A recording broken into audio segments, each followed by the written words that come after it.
Graça e paz, meus queridos, meus amados irmãos. Amém. Tudo bem com vocês? Graças a Deus. Então vamos para mais um estudo da Palavra de Deus. Eu gostaria que vocês abrissem a Bíblia em Gênesis capítulo 1, versículo 31. Hoje nós vamos dar sequência no Evangelho orgânico de Jesus Cristo, na simplicidade daquele Evangelho que é o homem ensinando o Evangelho na vida humana, dentro do homem, tudo no homem, e que os irmãos então atentem para a leitura e para a explicação daquilo que é o Evangelho orgânico. Diz assim em Gênesis 1:31. Os irmãos que quiserem acompanhar na Bíblia esteja à vontade, ou então no Data Show.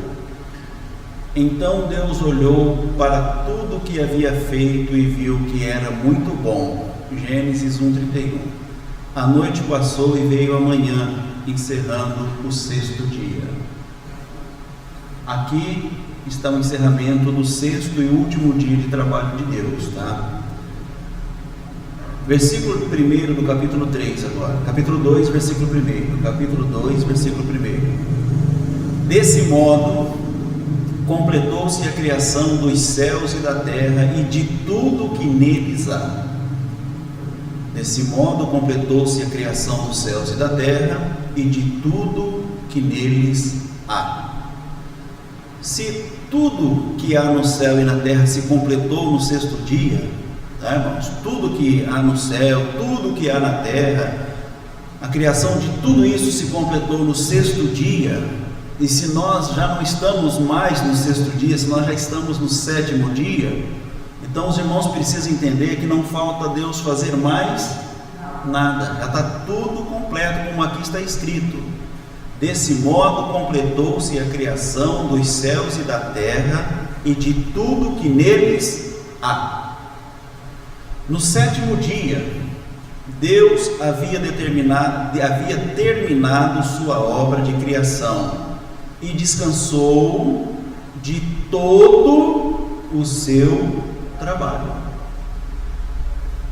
Se ele descansou de todo o seu trabalho, então não falta nenhum trabalho para Deus. No sétimo dia, do sétimo dia em diante, Deus não trabalha mais. A questão é, será que nós entendemos o que é o sétimo dia de Deus, irmãos? Será que nós temos compreendido o que é o sétimo dia de Deus? Essa é a questão. Será que a igreja de hoje contemporânea entende o que é o sétimo dia de Deus? Porque se Deus ele terminou toda a obra de criação no sexto dia, e se nós já entramos no sétimo dia, como muitos já entenderam, como muitos já pregam que estamos no sétimo dia, então Deus está descansando de todo o seu trabalho. Deus não está trabalhando mais, já está tudo pronto. É aquilo que Jesus disse na cruz: Pai, está consumado, está feito, tudo realizado. Os homens hoje vivem no sétimo dia. Nós nascemos no sétimo dia. Há uma mensagem no nosso canal dizendo que já entramos no descanso de Deus, já entramos no sétimo dia. O sétimo dia acontece com a derrubada de Jerusalém e a derrubada do templo de Salomão.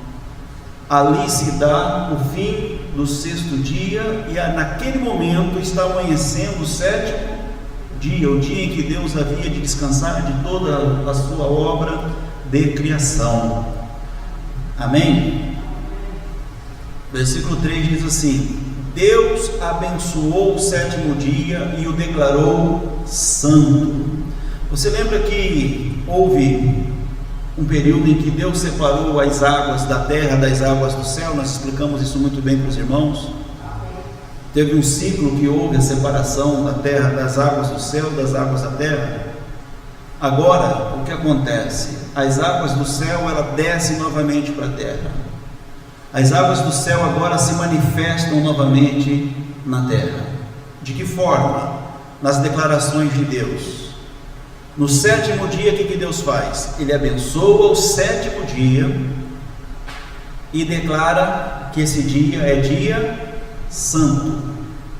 Só que os nossos irmãos hebreus e os irmãos da religião, irmãos, eles não entenderam a revelação na grandeza desse dia. Então todos que falam do sétimo dia falam de um sábado, né? Literal, um sábado literal.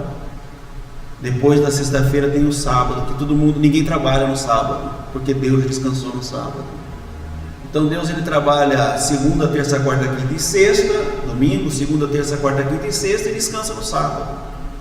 As pessoas acham que é assim até hoje, e ficou esse ciclo. Só que a obra de Deus, nós entendemos, irmãos, que ela é feita de uma única vez e para sempre. O apóstolo Paulo disse que Jesus ele entrou uma única vez com seu próprio sangue, oferecendo seu próprio sangue, tá?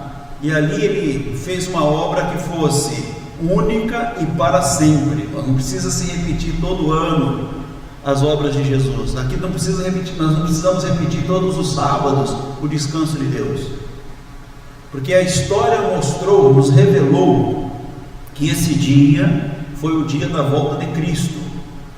O sábado santificado, o dia que foi declarado santo, é o dia em que Jesus voltou, cumprindo-se então tudo aquilo que havia sido dito na Bíblia para os hebreus. É como eu tenho dito para os irmãos, a Bíblia foi escrita por hebreus e para os hebreus. A Bíblia não foi escrita para nós.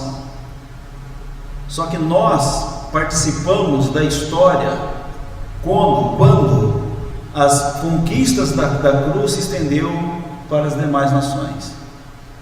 Aquilo que Deus tratou, Ele tratou na Bíblia somente com os hebreus. Não tem nada para nós ali na Bíblia. Não tem lei para nós, não tem nada para nós na Bíblia.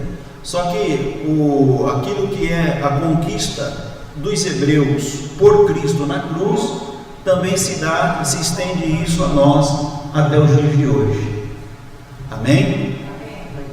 Então Deus abençoou o sétimo dia e o declarou santo, pois foi o dia em que ele descansou de toda a sua obra de criação. Estou frisando isso, irmãos. Deus ele descansou de toda a sua obra de criação. Ele não descansou de algumas e ficou outras pendentes para que ele pudesse criar depois. No sexto dia, ele declarou que todas as coisas já estavam prontas. Tudo está pronto, tudo já está terminado. E o sétimo dia, ele descansa também de toda a sua obra de criação. Então o evangelho orgânico que nós estamos propondo para que os irmãos entendam, é dentro do homem, irmão. O evangelho orgânico é o evangelho natural de Deus. E até esse instante, a criação mostrou, na criação Deus revelou que Ele fez todas as coisas, Ele gerou a vida a partir do terceiro dia. No quarto dia Ele já abençoou essa vida antes dessas vidas terem feito qualquer coisa. Então Ele cria o homem para ser a sua própria imagem, a sua semelhança, mas o homem ainda não é na hora da criação. Ele seria a imagem de Deus, ele nasceu para ser a imagem de Deus, mas essa profecia que Deus fala ali, aquela palavra dada ali, ela só vai se realizar na história, tá? Quando o segundo homem se manifesta, sendo um espírito que recebe um corpo, ele vem em carne e sangue para poder realizar então essa obra completa. Aí então se dá aquilo que é a profecia de Gênesis, se cumpre em Cristo, quando Deus declara no Salmo 2 e em Atos dos Apóstolos, quando ele diz: este é o meu filho, eu hoje te gerei. Ali se formou o homem conforme a imagem e a semelhança de Deus. O homem que domina sobre todo animal, todo peixe, todo réptil, tudo aquilo que existe, aquele homem domina sobre tudo, porque agora ele está completo, ele está em seu pleno exercício de completude, tá? Ele recebe então a glorificação de Deus em si. Ele está agora no mesmo estado que Deus é, a imagem perfeita, de Deus. Amém? Versículo de número 4. Esse é o relato da criação dos céus e da terra, quando o Senhor Deus criou a terra e os céus. Nenhuma planta silvestre, nem grão haviam brotado na terra, pois o Senhor Deus ainda não tinha mandado chuva para regar a terra, e não havia quem a cultivasse. Mas do solo brotava água, que regava toda a terra.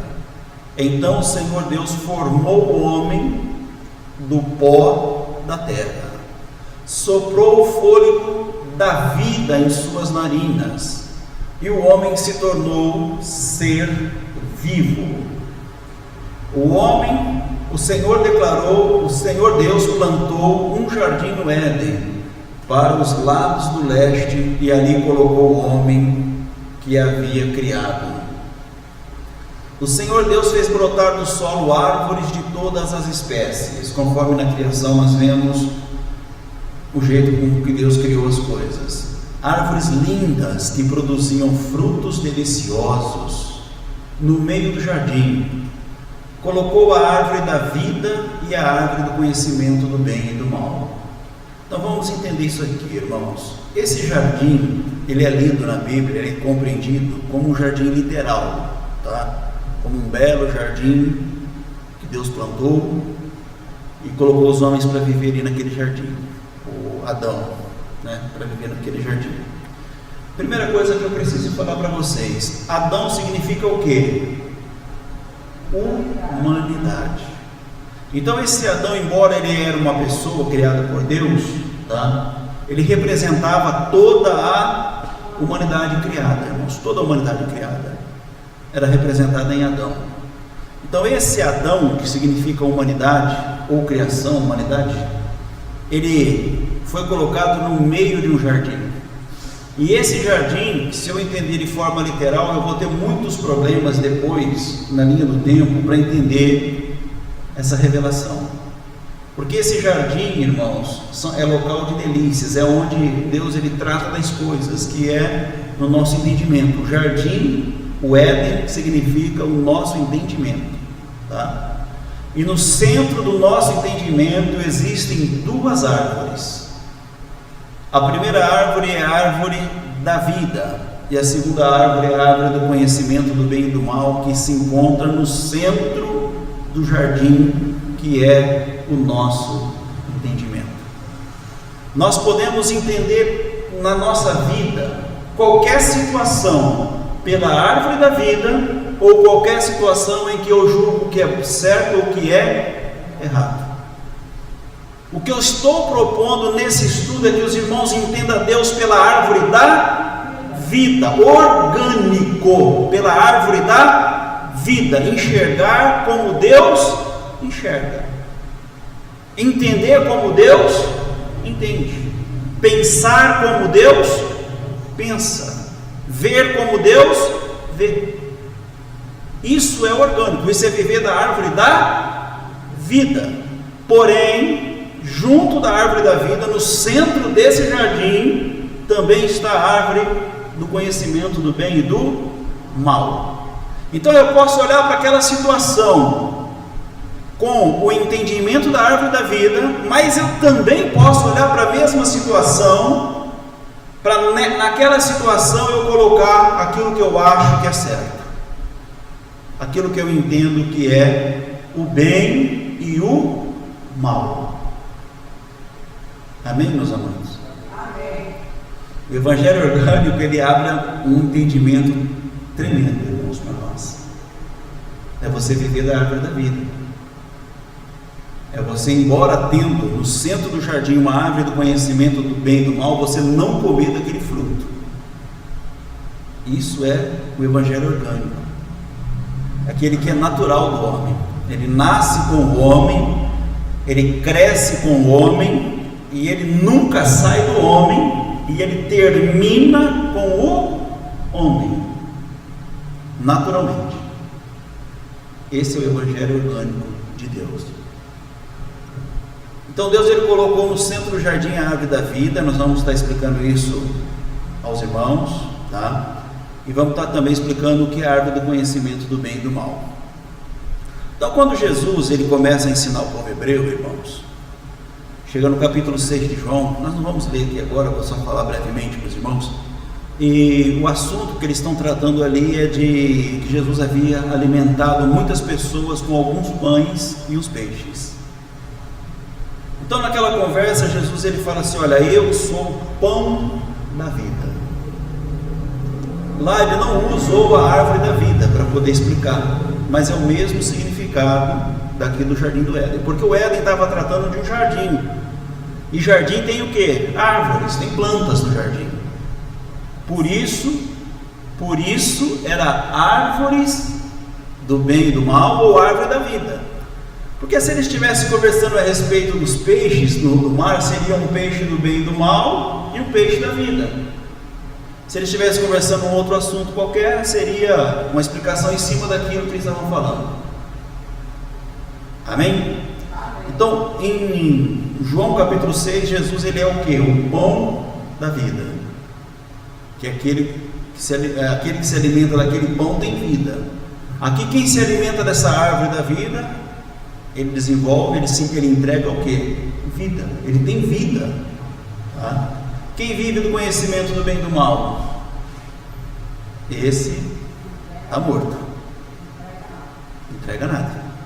Entendeu? Você acha que o mal que se multiplica, que acontece, ele acontece por quê? Porque as pessoas estão julgando entre o bem e o mal, irmãos. Se eu olhar para o meu irmão para ver se ele faz o certo ou o errado, eu vou errar no meu julgamento, meu irmão. Coisa que Deus ele pede para que a gente nem julgue, né? Sempre Deus pediu para que ninguém julgasse. Mas quando eu olhar para o irmão com os olhos da árvore da vida, eu enxergo nele só o que? Bem e mal, ou eu enxergo nele só vida? E você acha que enquanto nós estávamos dentro do ensinamento do sistema religioso, nós fomos ensinados a olhar para alguém com uma árvore da vida, ou o tempo todo a igreja olha julgando se a pessoa é boa ou se a pessoa é má? Amém? Então o comer da árvore da vida estava para o homem, porém o homem então ele comeu do conhecimento do bem e do mal. Agora eu pergunto para os irmãos, dava para evitar isso? Não, era inevitável. Isso era inevitável, porque era orgânico. O homem ele teria que comer da árvore do bem e do mal. E o que significa isso? Você vai me perguntar. O que é comer da árvore do bem e do mal? É um determinado tempo em que a criança é inocente, conduzida por Deus, inocentemente, mas ela chega a um ponto em que ela vai adquirir o conhecimento do que é bom e do que é ruim. Uma criança, irmãos, quando ela nasce, ela precisa do cuidado dos pais. E ali ela tem que ser alimentada, então a mamãe dá uma mamar para ela, depois cuida dela se o dia está frio, coloca um pouquinho mais de agasalho, se está muito calor, já tira o agasalho, e vai cuidando daquela criança, aquela criança vai se desenvolvendo. Assim Deus fez com Adão no Éden. E essa criança ela começa a crescer e vai chegar um tempo que ela vai começar a se arrastar pelo chão. Os irmãos que conhecem a vida sabem do que eu estou falando. E quando ela está se arrastando pelo chão, a mãe, o pai ou os irmãos daquela criança está em cima dele para ver se ele não vai pegar em nada que possa ser ali perigoso para ele, se ele não vai puxar um móvel para cima dele, se ele não, ao querer ficar em pé, não vai puxar uma toalha para cima dela, trazendo ali algumas coisas que possam prejudicá-la. E ali então aquela criança inocentemente, ela não sabe muito bem o que ela está fazendo, ela não sabe nada do que ela está fazendo. Uma criança ela chega na beira de um degrau, quando ela é pequenininha, ela vai e cai, se não tiver alguém que segure ela, que proteja ela, porque ela não sabe, ela não tem nenhum conhecimento do que é certo, do que é errado. Se ele olhar para um palito de fósforo aceso no chão, ele vai e pega no fogo, porque ele não sabe que aquilo ali faz mal para ele. Então cabe aos pais, às pessoas que convivem com essa criança, ficar ensinando: olha, isso aqui faz mal, isso aqui vai fazer um machucado em você. Não pode pegar. Nenê, não pega nisso, não pega naquilo. Até essa criança vai se desenvolvendo e vai adquirindo o conhecimento do que é certo, do que é errado, do que é bom e do que é mal. Quantas vezes a mamãe aí falou para o filhinho: olha, isso aqui é dodói, não é? Isso aqui te prejudica, te machuca. E assim a criança vai se desenvolvendo e vai conhecendo as pequenas coisas do certo e errado, mas ela vai adquirindo conhecimento, vai crescendo na vida, e coisas maiores ela vai entendendo do que é certo e errado, e ela aprende a viver da árvore do conhecimento do bem e do mal. E isso ela é conduzida quase que a vida toda, irmãos, entendendo que ela deve viver no conhecimento do bem e do mal. Quando você se depara com o Evangelho de Jesus Cristo, a pessoa precisa entender que agora ela não pode mais viver do bem e do mal. E isso tem sido uma luta dentro do Evangelho, porque nós temos que viver da árvore da vida. É dito assim: olha, nós em Cristo não conhecemos ninguém mais segundo a carne.